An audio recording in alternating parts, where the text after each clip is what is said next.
नमस्कार, visit India travel channel पर आपका स्वागत है।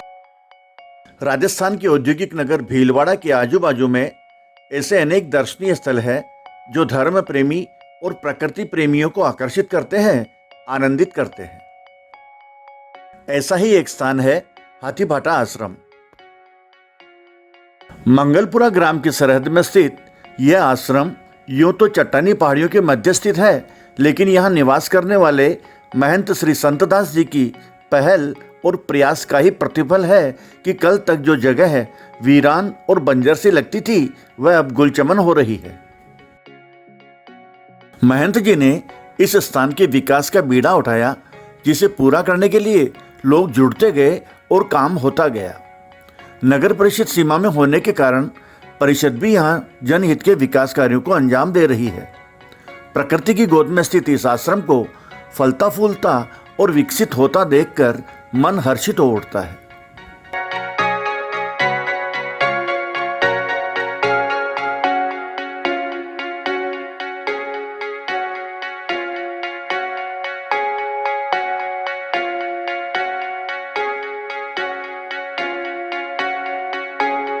इस रमणीक स्थल पर आए दिन भजन कीर्तन और धार्मिक आयोजन होते रहते हैं, जिनमें ग्रामवासी और शहरवासी बड़ी संख्या में भाग लेते हैं।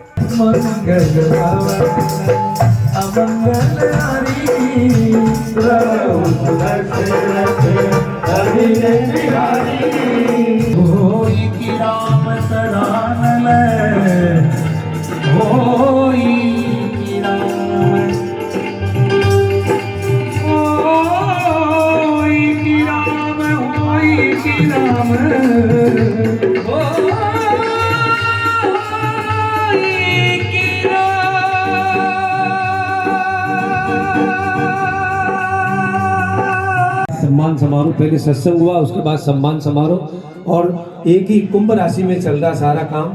सत्संग, सम्मान समारोह और आयोजन संत दास जी महाराज सभी कुंभ राशि में है।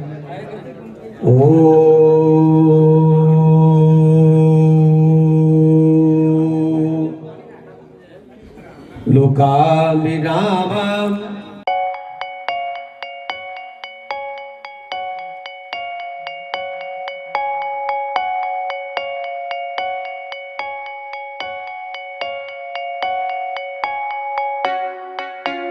भीलवाड़ा शहर से करीब 8 किलोमीटर दूर स्थित हाथीभाटा आश्रम जाने के लिए आपको पांसल ग्राम से आगे 4 लेन सड़क क्रॉस करके जिंदल फैक्ट्री वाला मार्ग पकड़ना होगा। कुछ ही दूर एक रास्ता बाएं तरफ मुड़ता है। इस पर जब आप 1-2 फरलांग जाएंगे तो हाथीभाटा आश्रम पहुंच जाएंगे। दरअसल यहाँ हाथी के आकार की एक विशालकाय चट्टान है, जिस पर हनुमान मंदिर, शिव मंदिर तथा एक प्राचीन सिद्ध धूणी बनी हुई है। आश्रम पर पहुंचते ही सघन वृक्षावली आपका स्वागत अभिनंदन करती नजर आएगी। ऊपर मंदिर तक जाने के लिए सीढ़ियां बनी हुई है।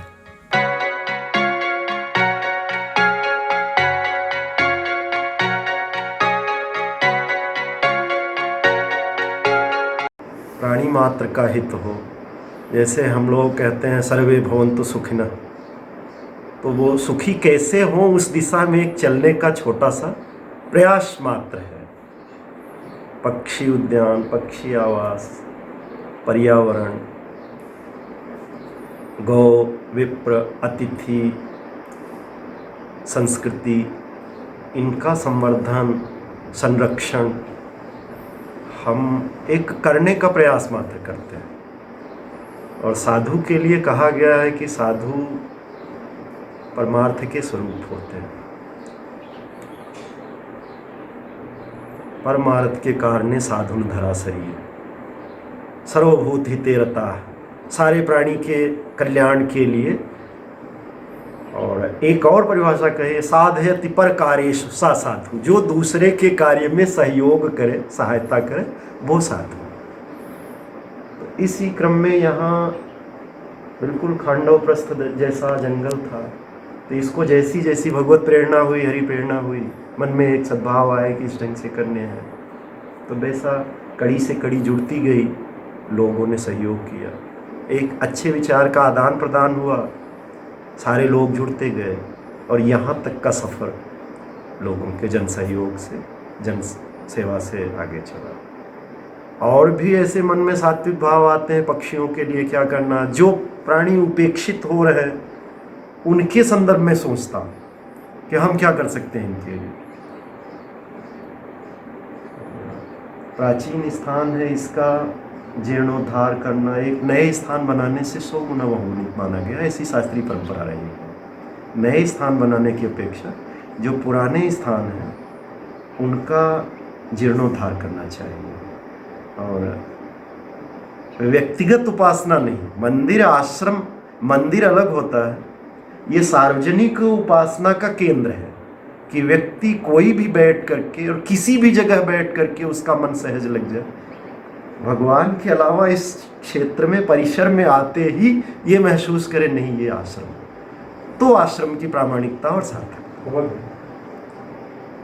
अन्यथा तो हर कोई एकल साधना सभी करते हैं, सभी आत्मकल्याण के लिए जीव सभी करते हैं, पर साधु के लिए, साधक के लिए ऐसा जीवन होना चाहिए।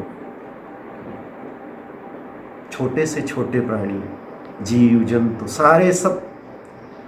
आपने एक कथा सुनी होगी कि कागभूषुंडी के आश्रम में जाते ही माया मोह से दूर हो जाते हैं।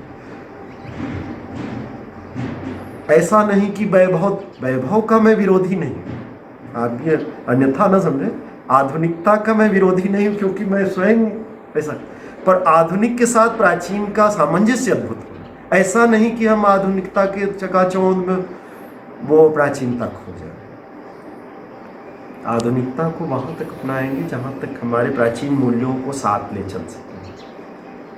तो आश्रम में एक सात्विक वातावरण हो, एक अच्छी सुखद अनुभूति हो, कहीं भी बैठ करके भगवान में सहज मन लग जाए।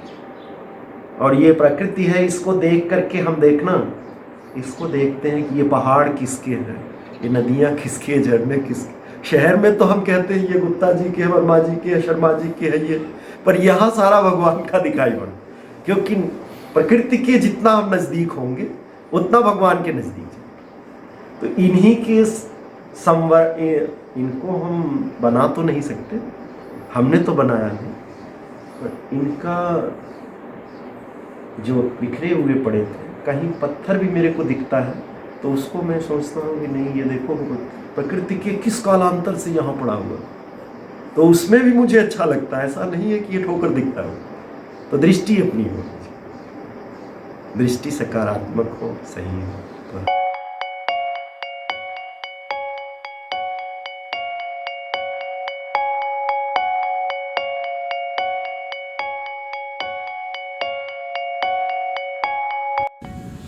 यहाँ स्थित सिद्ध धूनी वर्षों पुरानी बताई जाती है।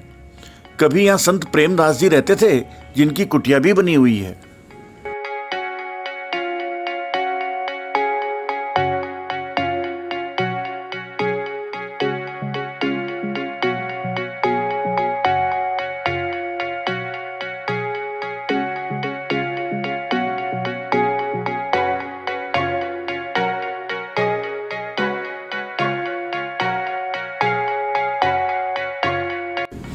आश्रम के नीचे की तरफ संत प्रेमदास जी की समाधि बनी हुई है।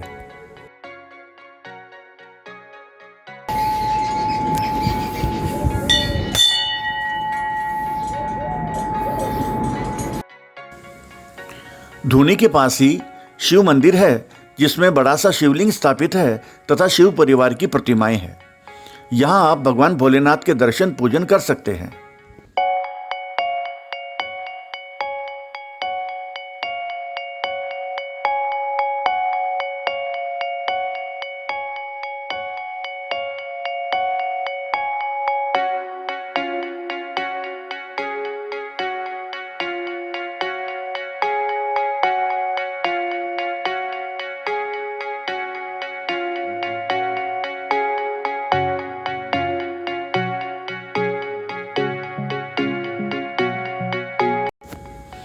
यहाँ निर्मित हनुमान मंदिर में हनुमान जी की विशाल और आकर्षक प्रतिमा स्थापित है।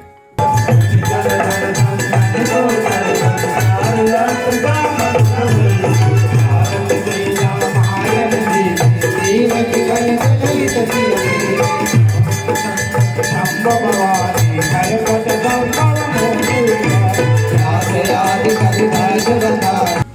आश्रम की छत पर जाकर चारों तरफ नजर दौड़ाने पर आपको चट्टानें, पहाड़ियां और प्रकृति की मनोरम छटा नजर आएगी।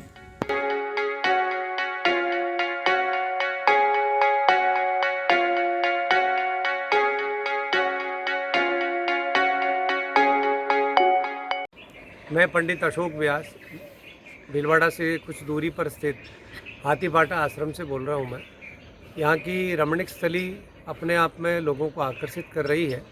यहाँ पहले वीरान जंगल थे, कुछ भी नहीं था, पहाड़ चट्टानें इत्यादि थी, लेकिन यहाँ पर विराज रहे वर्तमान के संत दास जी महाराज ने अपने अथक प्रयासों से इसे हरियाली से आच्छादित कर दिया। यहाँ पर मुख्य रूप से एक धूनी का स्थल है जो बरसों से लोगों की आस्था का केंद्र है। और आसपास के निकट के गांव लक्ष्मीपुरा, पांसल और जो खेड़े कपाड़े यहाँ के लगते हैं, यहाँ के दर्शनार्थी खूब यहाँ पर आते हैं और अपना मनोरथ सिद्ध करते हैं। यहाँ पर एक शिवालय बना हुआ है जहाँ पर सावन महीने में लोग जलधारा चढ़ाकर बेलपत्र इत्यादि चढ़ाते हैं। हनुमान जी का मंदिर है और कुछ समय पूर्व यहाँ के रामचरितमानस के प्रख्यात विद्वान मानस सरोवर राजेश्वरानंद जी महाराज की मुखारबिंद से रामायण कथा यहाँ पर उभी थी और कई क्षेत्रों में उन्होंने अपनी कथा का वाचन किया था, लेकिन भीलवाड़ा में उनकी अद्भुत कथा रही। यहाँ पर विराजे वर्तमान महंत संत दास जी महाराज बहुत ही निर्मल और सात्विक व्यक्तित्व के धनी हैं और इन्होंने माया और मोह से दूरी बनाकर केवल मात्र निर्जन स्थान में रहकर इस जंगल को मंगल बनाने का ये अपनी ओर से प्रयास कर रहे हैं। मैं पंडित अशोक व्यास अपनी वाणी को विराम देता हूँ। जय श्री कृष्ण। हम आपको बता दें कि महाराज श्री ने यहाँ एक ऐसा उद्यान विकसित किया है जिसमें हर्बल प्लांट लगे हैं। पक्षियों के आहार की पूर्ति के लिए यहाँ उपयोगी पेड़ पौधे लगाए गए हैं। उद्यान में एक भरतकूप भी बना हुआ है।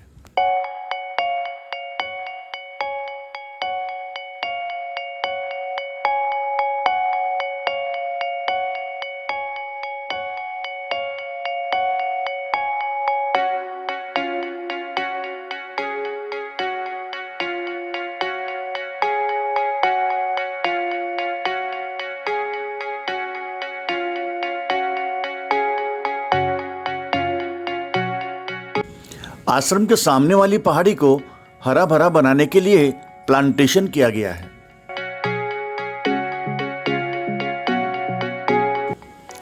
आश्रम पर आप कलकल बहती जल धाराएं देख सकते हैं।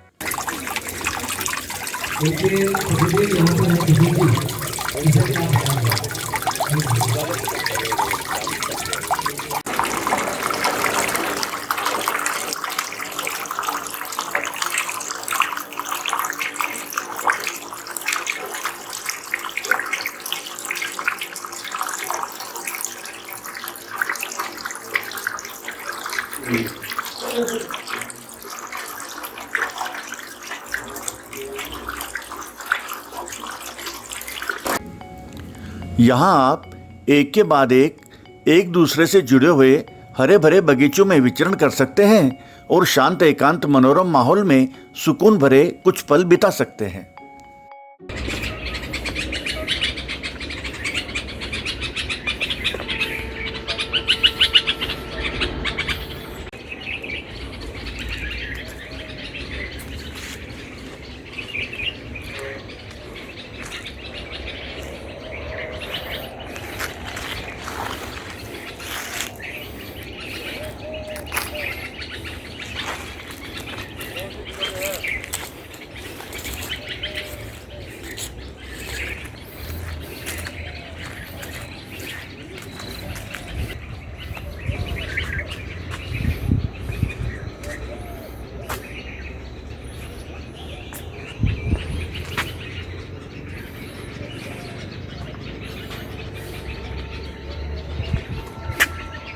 ये हाथीबाटा आश्रम है।